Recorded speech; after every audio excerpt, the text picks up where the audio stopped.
బాసర జ్ఞాన సరస్వతి ఆలయ పునర్నిర్మాణానికి సీఎం రేవంత్ రెడ్డి కాసేపట్లో భూమి పూజ చేయనున్నారు. ఆలయ అభివృద్ధి పనులకు రాష్ట్ర ప్రభుత్వం 225 కోట్ల రూపాయలను కేటాయించింది. వేదవ్యాస మహర్షితో ప్రతిష్ఠించిన ముగ్గురు అమ్మల ఆలయం ఆచారాలకు అనుగుణంగా సమున్నతమైన రాజగోపురం, కోనేరు, ఉత్తర ద్వారం అభివృద్ధి, ధ్యాన మందిరాలతో మరింతగా భక్తుల మనస్సులను ఆకట్టుకోనుంది.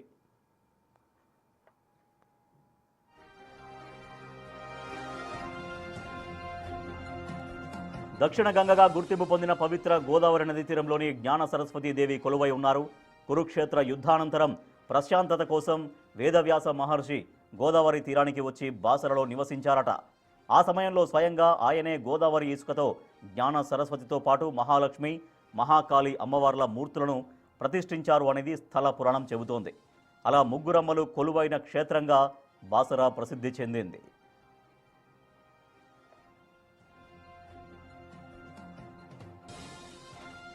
జ్ఞాన సరస్వతీ దేవి కొలువైన క్షేత్రం కావడంతో ప్రతి ఏటా పెద్ద సంఖ్యలో పిల్లలకు ఇక్కడ అక్షరాభ్యాసాలు చేయిస్తుంటారు.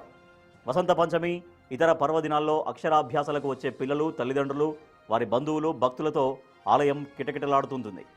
ప్రాచీన ఆలయం కావడంతో ఏటా పెరుగుతున్న భక్తుల సంఖ్యకు తగినట్లు అభివృద్ధి పనులు చేపట్టకపోవడంతో భక్తులు తీవ్ర ఇబ్బందులకు గురవుతున్నారు.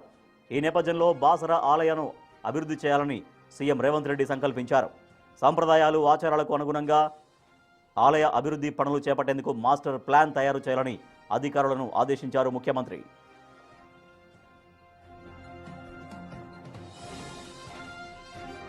బాసర ఆలయ పునర్నిర్మాణ పనులకు మాస్టర్ ప్లాన్ రూపొందించే ముందు అధికారులు శృంగేరి పీఠాధిపతులతో సంప్రదించారు.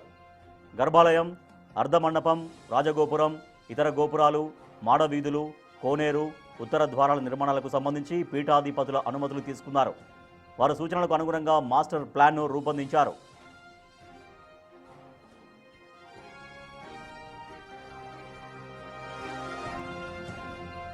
భక్తుల సంఖ్య, భవిష్యత్ అవసరాలను దృష్టిలో పెట్టుకుని ప్రస్తుతం 2000 చదరపు అడుగుల్లో ఉన్న గర్భాలయం, అర్ధమండపాన్ని 5000 చదరపు అడుగులకు పెంచుతున్నారు. ఉత్తరం వైపున 9 అంతస్తుల రాజగోపురం, మిగిలిన 3 దిక్కుల్లో 7 అంతస్తుల గోపురాలు, 33 అడుగుల వెడల్పుతో 4 దిక్కుల మాడ వీధులు, ఉత్తర ద్వారం నిర్మించనున్నారు. మొత్తంగా ఆలయ విస్తీర్ణాన్ని 20,000 చదరపు అడుగుల నుంచి 62,000 చదరపు అడుగులకు పెంచుతున్నారు.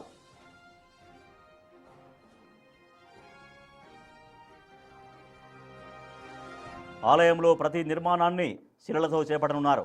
6,000 మంది భక్తులకు అన్ని వసతులతో 70,000 చదరపు అడుగులతో క్యూ కాంప్లెక్స్లు, 200 మంది ఏకకాలంలో కూర్చొని ధ్యానం చేసుకునేలా ధ్యాన మందిరం, 20,000 చదరపు అడుగుల వైశాల్యంతో వంటశాల, భోజనశాలలు, ప్రసాద పంపిణీ కేంద్రం, ఈశాన్య దిక్కున కోనేరు, తూర్పు దిక్కున ఆధ్యాత్మికత పరిడవిల్లేలా అద్భుతమైన తోరణాలు, సమాచార కేంద్రం, దేవాలయానికి ఉత్తర, తూర్పు దిక్కుల్లో రోడ్ల అభివృద్ధి, దేవాలయం నుంచి అవతలి వైపు వెళ్లేందుకు అండర్ పాస్, అవతలి వైపున సోలార్ రూప్ టాప్తో వాహనాల పార్కింగ్, ఆలయ ప్రాంగణంలో ఆహ్లాదకరమైన మొక్కలతో పుష్పవనం పనులు చేపట్టనున్నారు. ఆలయ ప్రాంగణం ఆవల హెల్త్ సెంటర్ ఏర్పాటు చేయనున్నారు. భవిష్యత్తులో ఆలయం వెనుక భాగం భారీ వృక్షాలతో అలరారేలా మొక్కలు నాటనున్నారు.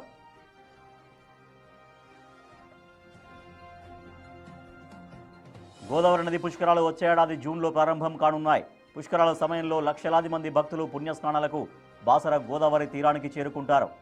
వారికి అవసరమైన అన్ని వసతులు ప్రస్తుతం మాస్టర్ ప్లాన్లో భాగంగా చేపట్టనున్నారు. ఏ ఒక్క భక్తుడు కూడా ఇబ్బంది పడకుండా ఉండాలని ప్రభుత్వం సంకల్పిస్తోంది. ఆలయ సంప్రదాయాలు, భక్తుల విశ్వాసాలకు అనుగుణంగా పనులు చేపట్టాలని ముఖ్యమంత్రి రేవంత్ రెడ్డి అధికారులను ఆదేశించారు.